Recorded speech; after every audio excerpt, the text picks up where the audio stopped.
मंजिल उन्हीं को मिलती है जिनके सपनों में जान होती है। पंखों से कुछ नहीं होता, हौसलों से उड़ान होती है। आज हम डिस्कस करेंगे सरोजिनी नायडू की पोएम द ब्रोकन विंग को, जो हमें यही सिखाती है। देखिए, गोपाल कृष्ण गोखले ने एक बार सरोजिनी नायडू से प्रश्न किया था, why should a song bird like you have a broken wing. ठीक है, तो इस प्रश्न का आंसर, इस प्रश्न का उत्तर उन्होंने अपनी पोएम के थ्रू दिया था। और ये प्रश्न क्यों किया गया था?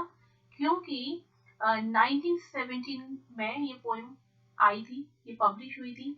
उस टाइम पर हमारे देश में ब्रिटिश रूल था एंड ब्रिटिशर्स ने क्या किया था, they suppress the voice of all the poets, authors and writers. उन्होंने सेंसर कर दिया था कि कोई भी पोइट, कोई भी ऑथर कुछ भी ऐसा नहीं लिख सकता जो कि ब्रिटिश गवर्नमेंट के अगेंस्ट हो, या कुछ भी ऐसा नहीं लिख सकता जो कि लोगों में कुछ ऐसी फीलिंग क्रिएट कर दे कि वो सड़कों पर उतर आए या आंदोलन करने लग जाए। तो जितने भी पोइट्स एंड राइटर्स थे, वो अपने आप को सप्रेस फील करते हैं। उनको ऐसा लगता है जैसे कि वो एक बर्ड है और उनके जो पंख हैं वो काट दिए गए हैं। तो गोपाल कृष्ण गोखले उनसे पूछ रहे हैं ये क्वेश्चन, तो उसका आंसर पोइट यहाँ पे पोएम के थ्रू दे रही है। वो क्या कहती है? द ग्रेट डॉन ब्रेक्स, ये जो अंधेरा था वो अब जा चुका है, टूट चुका है। यहाँ पे अंधेरे से मीन्स है कि लोगों के दिमाग में जो अंधेरा था, जो आंखों पे पट्टी बंधी हुई थी, जो इग्नोरेंस थी, वो अब सब छट चुकी है। द मॉर्नफुल नाइट इज पास्ट, ये जो सप्रेशन वाला टाइम था, मॉर्नफुल का मीन है कि अंग्रेजों ने जितने अत्याचार किए हैं देश और देश के लोगों के ऊपर, अब वो सब कैसा हो चुका है, वो एक तरीके से अब खत्म होने वाला है। उनको उम्मीद है कि ये जो मॉर्नफुल नाइट्स हैं ये खत्म होने वाली हैं। From her deep age long sleep, क्योंकि अपनी गहरी और लंबी नींद से शी वेक्स एट लास्ट, क्योंकि अंततः ये शी कौन है? यहाँ पे शी इंडिया की बात हो रही है कि अंततः ये जो भारत माता है, ये जो हमारा देश है, हमारे देश के लोग हैं, ये अपनी गहरी लंबी नींद से जाग चुके हैं। Sweet and long slumbering birds, और अपनी मीठी और लंबी झपकी के बाद क्या है? Birds of gladness spoke.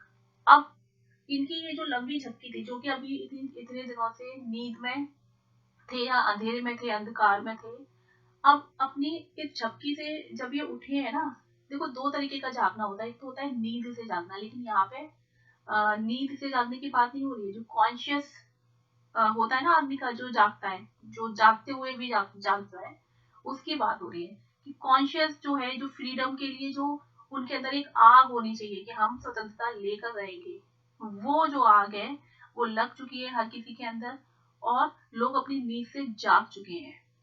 और अपनी इस नींद से जागने के बाद अब वो क्या देख रहे हैं? वो देख रहे हैं कि जो खुशियां हैं उनकी कलियां जल्द खिलेंगी, या आप कह सकते हैं कि जो खुशियों की कलियां हैं, बर्ड्स ऑफ ग्लैडनेस, वो ओपन हो चुकी हैं। क्योंकि हर कोई बहुत खुश है, उसको समझ में आ गया है कि हम किस ओर जा रहे हैं और हमें स्वतंत्रता कैसे मिलेगी और हम स्वतंत्रता लेके रहेंगे, और इसके लिए वो बहुत खुश हैं। फ्रेश लिप्स, फ्रेश लिप्स से मीन है यहाँ पे जो यूथ एज है, जो यंग जनरेशन है। To the returning winds of hope, ये जो यंग जनरेशन है ये क्या कर रही है? ये जो आजादी की उम्मीद है, इसकी वापसी, ये जो हमारी आजादी है, ठीक है, ये जो आजादी है ये वापस हमें मिलेगी, इसकी उम्मीद लगाकर बैठी हुई है। उनको उम्मीद है कि हमें हमारी आजादी जरूर मिलेगी। आर ईगर हार्ट्स, हमारे जो उत्सुक हृदय है, हर किसी का जो हृदय है, रिन्यू देयर रेडिएंट फ्लाइट, मतलब जितने भी भारत के लोग हैं उनके जो हृदय है वो किस ओर जाना चाहते हैं? वो आजादी की जो रोशनी है, ठीक है, रेडिएंट फ्लाइट मीन्स ये जो चमक है आजादी की, उसकी तरफ उड़ान भरना चाहते हैं।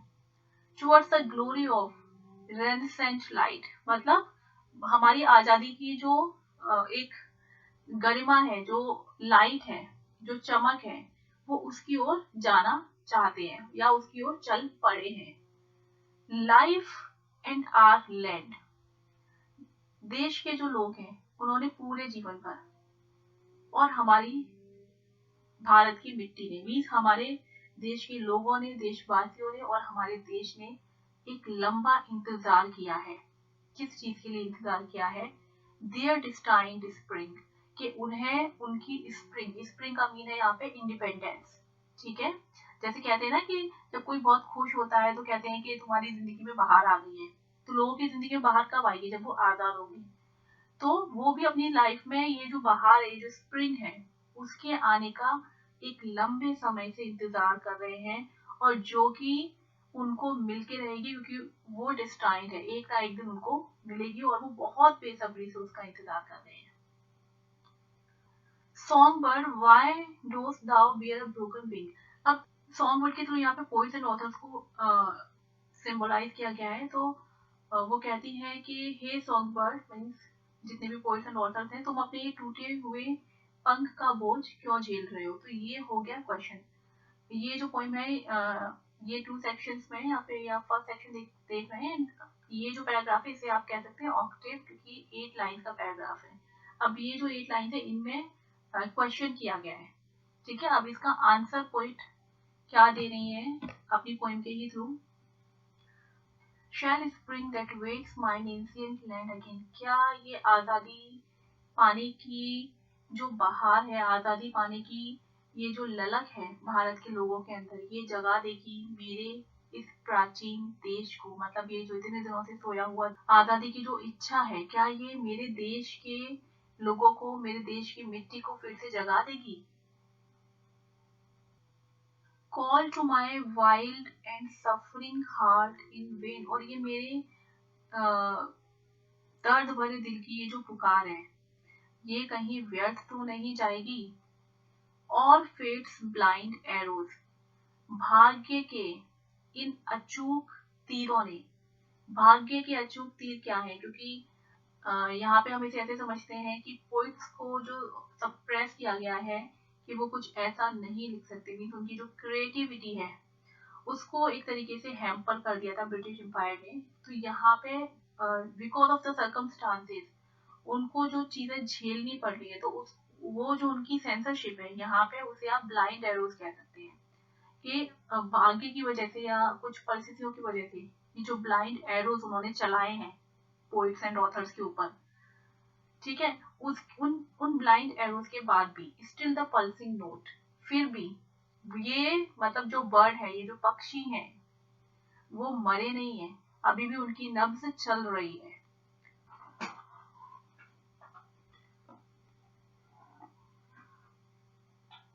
आगे पोइट कहते हैं कि और ये जो मेरी दूर तक जाने वाली, फार रीचिंग, दूर तक आने वाली जो आवाज है, ये भले अभी थोड़ी सी कमजोर हो गई है, लेकिन अनकंक्वर्ड है, मतलब अविजित है। मेरी आवाज को अभी तक दबाया नहीं जा सका है। और a weak bleeding pinion don't or tire, और मेरे पंखों को घायल करके उनको ऐसा लग रहा है जैसे कि वो मुझे डोंट मीन्स अपने वश में कर लेंगे। नहीं, मैं थकी नहीं हूँ।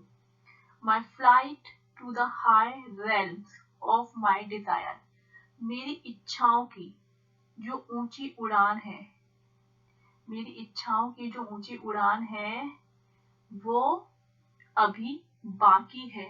बी होल्ड, देखो, I rise to meet the destined spring, मैं उड़ूंगी, मैं अपनी आवाज को उठाऊंगी। यहाँ पे मीन है कि मैं अपनी आवाज को उठाऊंगी, अपनी आवाज को दबने नहीं दूंगी, और अंततः मिलूंगी, किससे मिलूंगी? डेस्टाइन्ड स्प्रिंग से, मतलब हमारी जो ये आजादी की लड़ाई है जिसके लिए हम लड़ रहे हैं, अपनी आवाज को उठा रहे हैं, मैं अंततः उस आजादी को लेकर रहूंगी, मेरा देश उस आजादी को लेकर रहेगा।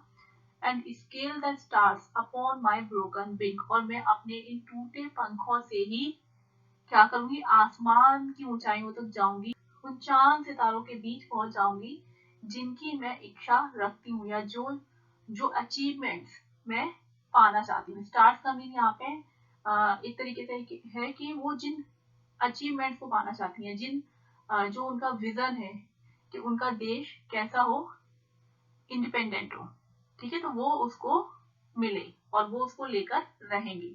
जिस तरीके से उनकी आवाज को दबाया जा रहा है, उनकी आवाज बंद नहीं होगी। तो सरोजिनी नायडू की ये जो पोइम है, ये 1917 में पब्लिश हुई थी। इसे लिखा गया था 1915-16 में। ये पब्लिश हुई थी सरोजिनी नायडू के थर्ड पोइटिक वॉल्यूम में। ठीक है, थर्ड पोइटिक वॉल्यूम में, जिसका टाइटल भी ब्रोकन विंग ही है। ठीक है, ये पोएम का नेम भी ब्रोकन विंग है और इनका जो थर्ड पोइटिक कलेक्शन है उसका टाइटल भी ब्रोकन विंग है। सरोजिनी नायडू ने टोटल 4 उनके पोइटिक कलेक्शन हैं, जिसमें से 3 जब तक वो जिंदा थी, जीवित थी, तब उनके लाइफ टाइम में ही पब्लिश हुए थे, और जो बाकी का एक है वो उनकी डेथ के बाद उनकी डॉटर ने पद्मजा ने पब्लिश कराया था। इसके लिए इतना ही काफी है। मिलते हैं नेक्स्ट वीडियो में। Thank you so much for watching.